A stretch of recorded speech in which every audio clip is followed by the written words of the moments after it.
হে মুসলমান, কবর তোমার শেষ ঠিকানা।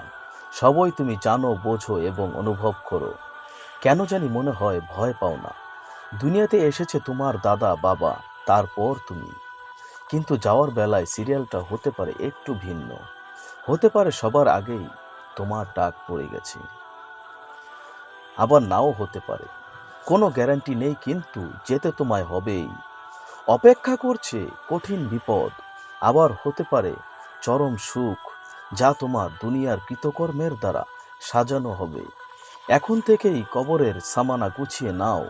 কি করবে তা তুমি ভালো করেই জানো, কারণ আল্লাহ তোমাকে যথেষ্ট জ্ঞান দিয়েছে। কি করবে না করবে, তোমার বিবেককে তুমি প্রশ্ন করো। তোমার বিবেক তোমাকে উত্তর দিবে। তুমি ভাবছো বাঁচবই তো অনেক দিন, কিছুদিন অবহেলায় দিন কাটিয়ে যায় না। বুড়োকালে ইবাদত করব নে। ওই যে বললাম, আসার সিরিয়াল আছে কিন্তু যাওয়ারটা নাই।